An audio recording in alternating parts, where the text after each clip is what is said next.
Ceci n'est pas une pipe are the words at the bottom of a very famous surrealist piece of art by the artist René Magritte.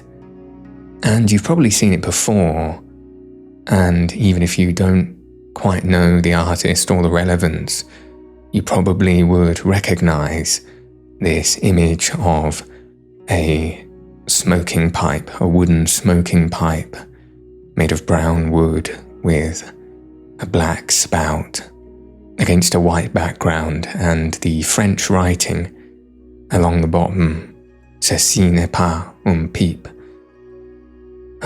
which I am very much making a crude interpretation of as not even remotely any kind of French speaker. But in English, this phrase means this is not a pipe. And this is an image I think I first saw in my youth and have been familiar with just through the absorption of culture. You know how these things just sort of seem to crop up as you go about your daily lives. Though until recently, perhaps in the last few years of my life, I've never really understood the relevance of this image, or at least what it is that Magritte was trying to convey, the meaning he was trying to give by having this piece of art and saying those precise words, this is not a pipe. And ultimately, the thing he was trying to get across was that what we see in the image very much appears to be a pipe. It is quite a realistic depiction of an old wooden smoking pipe. But he's trying to remind us that sometimes when we're engaging with art or any representation of reality, that we can sometimes convolute what we're looking at with reality itself. And so this piece of artwork exists to remind us that the art itself is not reality. What we're looking at is not a pipe. It is someone's interpretation of the image of a smoking pipe that they have crafted in some detail so as to evoke the impression of a pipe, but is in fact not at all a real pipe, which seems like an obvious thing to say, but like I say, is something that we often convolute in our minds. We can be so invested in certain kinds of art that we begin to believe that the art is real, that it exists. But it is in fact just lines on a page, strokes of a brush, drawings of a pen, or printed letters on a piece of paper. And this is something that we should remember when we're engaging with art. And I think I was especially culprit of becoming too invested in art or types of media, especially when I was much younger. And I think that's largely one of the reasons why I didn't engage with the surreal very much until I was much older. And thinking about it now, perhaps more artistic, more in touch with my own creative side. That was when I could truly begin to appreciate the surreal. But when I was younger, I didn't. I was scared of it. I remember vividly clutching onto my dad when we were sat on the sofa watching. Honestly, I can't quite remember particularly what it was we were watching. Although, if I try and strain my memory, I think it might have been something like Tim Burton's work, The Nightmare Before Christmas, or perhaps something like Coraline, Although I think that film came out a little bit later than my childhood. I think I was already growing into adulthood when Coraline came out. No, I'm not sure. But it was some work of this description that made me cling onto my father's side with fear, and I'd be closing my eyes tight. And he would be chuckling by my side a little bit at what he considered to be the absurdity of my reaction to these surreal images, but they truly affected me. And I think that's because I was so invested in the media itself. I was taking it as literal, as reality, and letting it affect me as if it was something happening to me in the real world. And if you allow surreal things to do that, they can take hold of you in that way, because, of course, the whole idea of them is to abstract from reality, is to perhaps tap into that non-linear, lateral mind state, what one might describe as the hypnagogic mentation that we all experience, in that barrier between sleep and waking that allows us to come up with these very lateral, interconnected, though still seemingly very abstract images and ideas that represent something far more profound in their subconscious nature. And that is something really beautiful about surreal art. I think one of the first things people think of when they think of surrealist art is Dali and his famous melting clock. And it is a very striking and profound image, and I'm sure you've seen it before. Perhaps if you're not quite familiar with what I'm talking about, you may have seen other works of his art without even realizing it, but that melting clock dripping over, I'm not entirely sure what it is dripping over, I've forgotten the image precisely in my mind, but it looks something like a droopy fried egg, but is in fact a clock face. And it is set against this sort of barren landscape with these what look like abstract animals in the background, though they have no discernible face or really body parts. It almost looks like a disembodied torso that wanders through a strange desert-like landscape. And there's this odd, serene sheen over the texture of Dali's art that makes it very uncanny to look at, almost in the same way, oddly enough, and I think interestingly enough, that AI art appears to us. It has this uncanny, unreal sheen to it.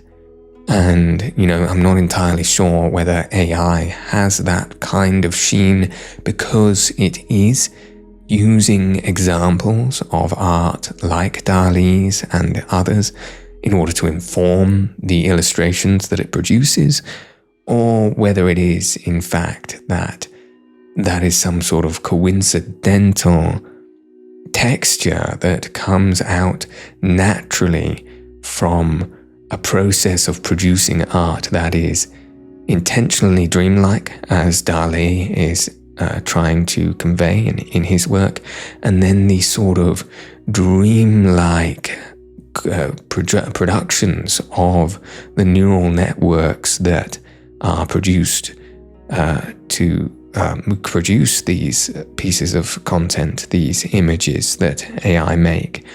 Whether there is something dreamlike in their construction that makes content or images fall out that look as though they were created by Dali. I think there is an interesting overlap there, and I would like to know more information about how it is that these things are built and why they look this certain way.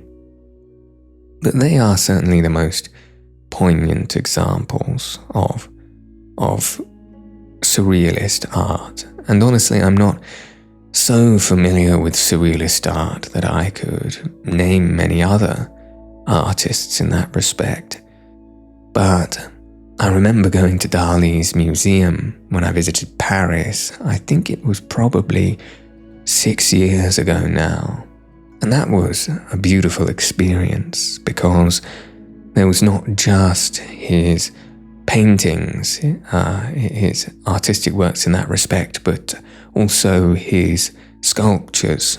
And to see that kind of surrealist work in 3 dimensions, and to be able to walk around an atmosphere that is drenched in this strange subconscious art style, is really quite an inspiring experience, especially if you can allow your mind to just sort of subconsciously absorb this art that you're taking in, rather than trying to interact with it in any kind of literal way, which you might try to do with other kinds of art.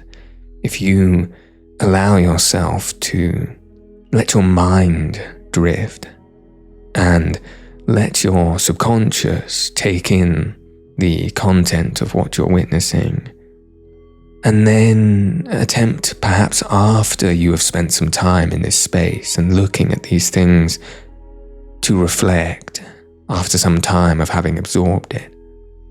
And I tell you what, my dreams that night, after having visited the museum, were quite striking. They definitely had a really poignant impression upon me. I remember the dreams started as if I were wandering around the museum still, and then slowly I would begin to walk down a staircase that was in fact present in the museum. But as I continued to walk down, they seemed to go on, and the steps that I believe in my memory were made of marble started to transform into sand and water, although not mixed together in some sort of strange texture that flowed in a way that was not like reality. They flowed almost as if they were one thing that combined the way in which water and sand flows. And somehow I was still able to walk upon these steps, even though they were no longer anything I could actually put a foothold on.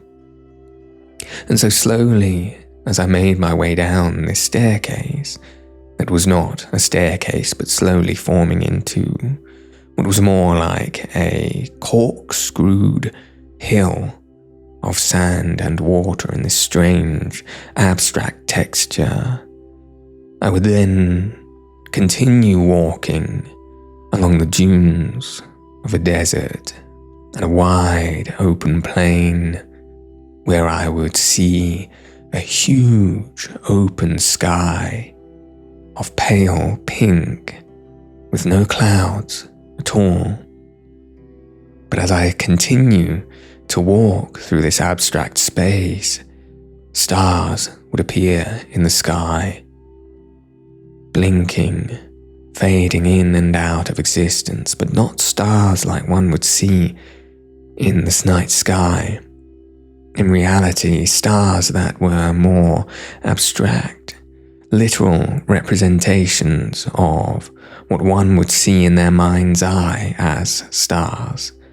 These pentagrammic representations that would undulate and throb in their movement almost as if they had a heartbeat of sorts, a pale pink sky filled with these beating stars. It was very, one might call, psychedelic in experience. And the dream reminds me of a recurring dream that my friend would often tell me about.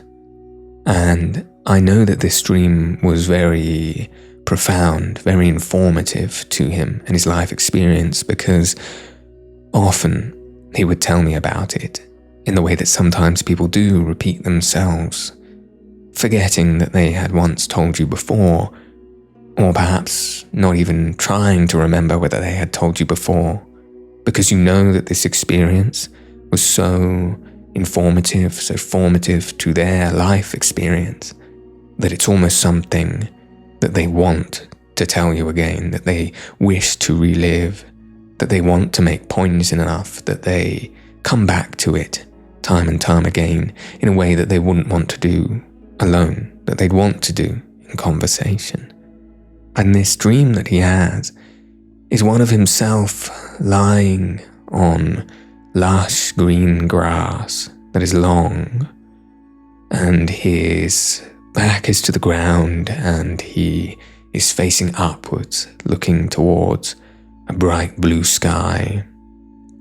And all of a sudden, this bright blue sky in its entirety that he can see from horizon to horizon all around him, this sky opens up until he can see the shining and vividly detailed pupil of an eye, and he begins to realize that the sky itself is not a sky, but it is a watching presence, and that entire presence is focused down on him. And in that moment, what is his reality is now just the observation of this huge, all-encompassing outside presence. And this is the point at which he begins to stir, and the dream fades itself out of existence. And you can understand, listening to this, why it is so profound, because you can begin to pick apart the subconscious influences that may be gnawing at the inside of him to be producing these images in his dreams. There is an evocative sense of upper, higher consciousness in this dream, in this idea that our existence is just the observation of a larger consciousness, in this way that we almost wish to feel that we are being observed in that way. We hope that we are not alone in this individual experience, that there is some onlooker to our lives and our lived experience, and in that way, having an onlooker, having someone who almost notates the ongoings of our lives, in some way it gives the experience of our lives more credibility, as if there is some curator, as if the very idea of having an observer to our lives is a way of imbuing it with more meaning, more purpose, more context, and that perhaps this observer of our lives is the observer of the lives of everyone. And of course, what I'm now beginning to talk about starts to sound as if it is in some way deific, as if I'm talking about a god of sorts. And for some people, this is of course the interpretation they have of these feelings. Me personally, I think there is something not so clear-cut, not so direct in my feelings of what this might subconsciously represent for those who have had similar experiences or visions in their life. And personally, I don't think, if there is any such higher consciousness that observes us in our day-to-day lives, that there is any such clear way as describing it as a god. And if one could describe it as a god, you wouldn't necessarily say it were this individual that is in the image of humanity, a man in the sky, if you will. I think it is something much more abstract, much more non-direct, non-dualist, one could say much more surreal than that. Something that could only be understood in abstraction. Something that could not be described literally, and therefore almost has no literal description. You could not pin it down in that sense. This conversation reminds me very much of the general idea of postmodernism, of all the world being a stage, of nothing being literal, all being contextual, all being outside of experience, because experience is, by its very definition, non-literal. Some of you may already know or be familiar with the idea that there is a delay in our experience of the world. So, however small it may be, microseconds, milliseconds, between senses picking up on external stimulus and our brain processing that. Like I say, however small that delay may be, there is still a delay. And as such, we never have direct contact with reality. And on top of this, of course, our experience of these senses, this qualia that comes into our lives, is very much informed and processed and also distorted by the way that our brains operate. And so there is another diffusion, another layer, another filter between us and reality. Some of you may also be familiar with the idea of the way that our brain fills in patches where we have potential blind spots, whether that be our literal blind spot in our vision. So there are areas that we actually cannot compute, as it were, vision within our eyes, but and they exist somewhere on the peripheral of our vision. But our brain does an excellent job of confabulating things to put in the place of the area of the blind spots in order to make sense of vision, in order to not just have a missing and unknown, but to blur these things together so as to create the impression of continuous vision. But of course, this is not reality. This is made up. This is almost imagination. And similarly, we have these blind spots not just in our literal vision, but also in cognition. So there's this famous phenomena that you may have experienced yourself, looking at a clock that melts down the wall, dripping slowly, drip, drip, as the time ticks. Of course, that is me just giving you an example of surrealism through Dali's work, but what I mean to say actually is looking at a clock on the wall, and you could swear that as the second hand ticks away, you are in fact seeing a delay where the second happens to last just a little bit longer than it might have done if you were to stare at the clock continuously, almost as if somehow it became frozen in time.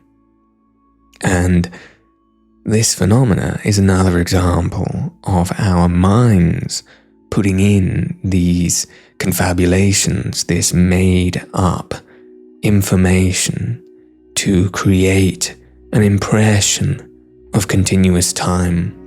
So what is in fact happening is that our eyes are scanning over to the clock at the time at which the second hand has only just moved, but so quickly in a way as much as our mind was unable to process it.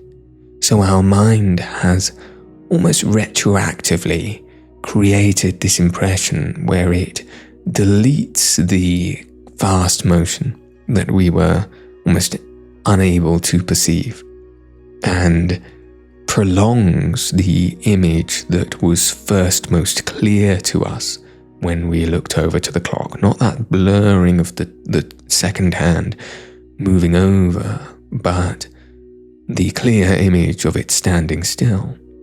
And it prolongs it in order to create a cohesive, continuous, streamlined version of reality that makes more sense to our minds, but of course has this strange and curious effect of making it seem as if time temporarily just stands still. And so, in that respect, our existence in itself has these elements of the surreal, although some of us like to believe that we can root ourselves in reality, that there is this realness that we can tap into if only we become more grounded. Our very existence, the way that we live, the way that we ingest stimulus from the world, and the way that our brain processes those stimulus, means that we are bound, we are inevitably going to live a life that is in aspects surreal.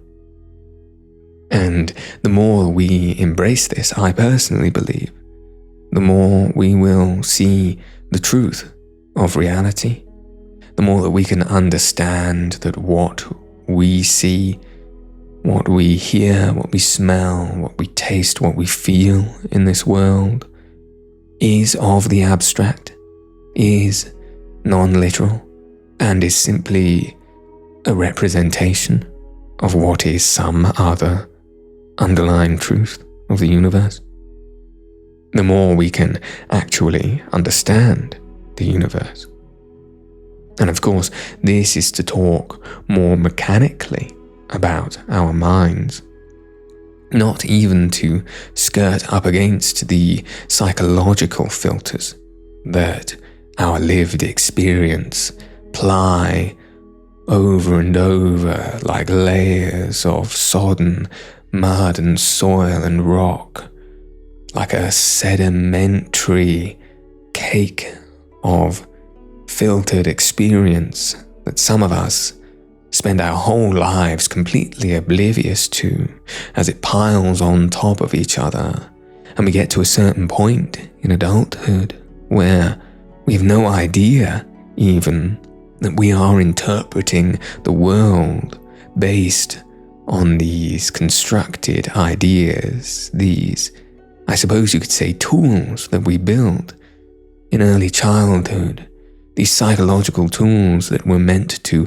help us understand the world and people and the way that society operates, but perhaps are not actually anything that helps us interpret truth or see our own mind more correctly. And so, of course, as more and more of these layers of filters, these cognitive filters we apply to our minds build up, if we are unaware of them, if we begin to see these cognitive filters as reality, as opposed to a way in which we are interpreting reality, then we get to this position that we are in now in the world, where two different people who seemingly have the same kinds of eyes and ears, mouth, nose, sense of touch, could presumably see the world in the same way, but in fact see the world fundamentally differently, and this is purely through the way in which they interpret the world psychologically, through the lenses that they have placed in front of their mind to interpret what it is that the nature of reality is. And of course, this is so easily done. I think, especially as we grow up, it is important in a way that we do these things, because to live too abstractly in early life is to become confused.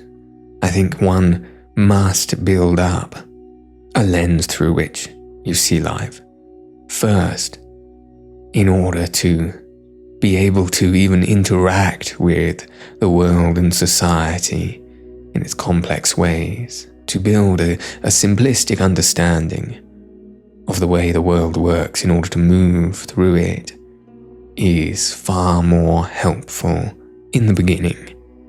And then only later in life is it more, I think, beneficial to begin picking apart, being able to look down within those constructed filters and break them down and see them for what they are, to try and, as it were, see the realities of these surrealist, non-physical structures that you see within your mind, in order to understand the non-literal surrealist nature of reality, so as to actually see a deeper truth within yourself, so as to open up a door that is previously closed to you, and see a world that is not direct, that requires interpretation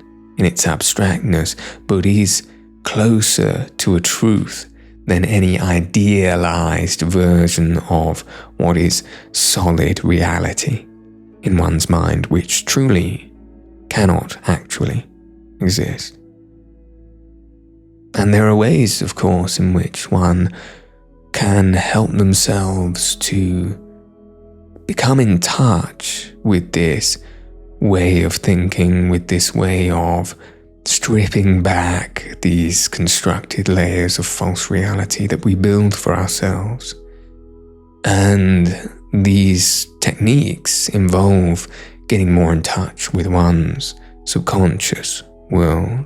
For example, the idea of automatic writing is a very powerful one, and if you're not familiar with that idea, what one does is to simply sit with a pen and paper, and there is some idea that you might be able to reconstruct this technique with a laptop and a computer, tapping away at a keyboard, if that is your preferred method of writing. Though I personally believe that there is something quite a lot more tactile that gets in touch more directly with your mind by using physical objects and putting out your ideas with a pen and a paper. I personally feel you have more direct contact with your mind in that sense, although you may disagree, and whatever your preferred method, I would still recommend trying to sit down with this either pen and paper or keyboard in front of you and simply begin writing.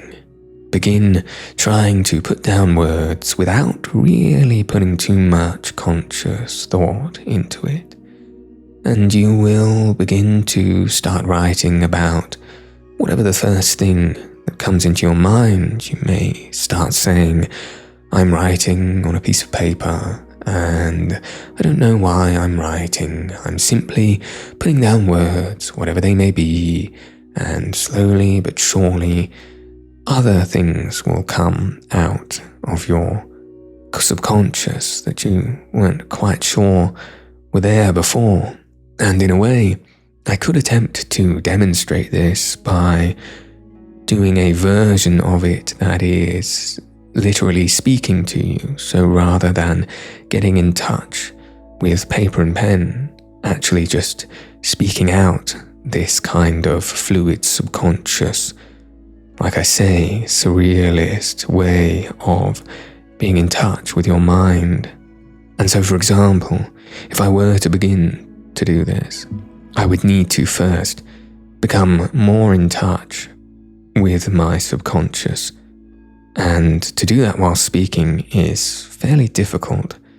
I need to get into a particular brain state where I am truly allowing my mind to inform the words that come from my mouth, rather than attempting to think about what I'm saying. Allow the words to come first. And like I say, to do that to begin with, you do have to just speak more literally about what is happening. There is a stage at which you have to be present with what you are saying. I have to talk to you about the fact that I am describing words, that words are coming from my mouth and that I don't know what I'm saying, but I will continue to keep saying them in an aid to keep on the experiment that is getting in touch with the subconscious of my mind. But as the words continue to drift, and as I continue to not really think too much about what it is that I'm saying, and I let images rush over my mind, the first of which becomes a bird who sits on a perch, and I see the bird vividly because its beak is very cone-like, and I can even see the shiny texture of it and the detail of its small nose embedded in the beak. And there are even grains almost as if of wood. And so now the bird becomes something that is made of wood and carved intricately as the worksman, the carpenter, uses the tool to very gently carve away at this wooden bird that sits upon his desk made of green leather. And the texture of this leather begins to undulate and wave, and it becomes an ocean of green leather that crashes into watery waves where I see a ship that sits in a bottle, an entire ocean in a bottle, and this tiny ship rocks back and forth on the waves as the carpenter holds the bottle in his hands and looks down and cries. He cries as he sees this bottle, and he knows not why, until he turns around and he sees the small girl who sits there on the floor with her teddy bear, her hair in pigtails, wearing a long, flowing, pale pink dress. And she cries as well because she looks down at the floor right next to her and she sees a deep, deep hole as of a well. And she stares into this hole, and as we go down into the hole, we rush quickly down, and as we begin to rush, we slow and slow, as if gravity itself is beginning to simmer and calm, and around us we are surrounded with things that look like stars at first, but they are not. They are bioluminescent lights. And the things that surround us are as if floating jellyfish that move in all kinds of beautiful colours of the spectrum. This now bright ocean of iridescent swimming jellyfish move around us, and they continue to move until they brighten this dark abyssal space into an open brightness. And we begin to rise through what is the tunnel of iridescent motion, as all of these undulating creatures move together to become more of a misty swirl, and we rise up into the clouds, and we see in front of us a castle in a bright open blue sky, and this castle looks as if from a fairy tale, and it has blue spires and dark green conicals, and a large open doorway through a portcullis that is opening up as we rush towards it and go inside. And inside here is what remains of a dream, this abstract, layered, almost open place where there are many, many structures that exist, and we can move freely between the floors of what is an open courtyard. And inside here there are many people, many creatures in fact. There are people conversing with beings that look as if they are from outside of our reality. I see a huge, almost bear-like creature that puffs up like a marshmallow and has large eyes that at once seem cute but also surreal and abstract. And there is a person sat down on a marble bench who looks as if they are from times of ancient Greece, who is discussing something very fervently with this large, puffed-out bear-like marshmallow creature. And this is just in one corner, the entire courtyard, which is, as I say, of many layers, of many balconies that sort of surround this open central courtyard that is dappled with sunlight coming from above. Many creatures are swirling, some fly through the air, some sit on the ground, some move in flocks of groups, all quite surreal, all not quite of this world, though very reminiscent of it. And darted in amongst these strange creatures sit the people who wish to have discussions with them, looking as if they are intently discussing things of an important nature, as if they are trying to glean some kind of wisdom from these abstract creatures that exist outside of the boundaries of our reality. And as we sit in amongst the atmosphere of this courtyard, and we feel the warmth of the sun coming down upon us, looking out across these strange but wholesome and curious and inviting conversations, this low murmur of joyful chattering we hear around us as we sit in this pleasant and inviting and wholesome space. I wish you to continue on through this infinite castle. I want you to look upon some of the people who sit here and ask yourself what it is they're talking about. Lean in closer to see if you can hear some of the words that are passed from this conversation. What are the sounds that come from the creatures who respond? What words do they say? What melodies come from them? Do they perhaps transform? Do they devolve? Do they evolve into different creatures, different forms? And what representations do they create to respond to the words? And what words do the people have in response to these? I want you to continue to experience this space as you slowly drift away and continue on this journey that I have began in your mind. Continue to have this conversation. Continue to explore what has come from my subconscious and what leads into yours.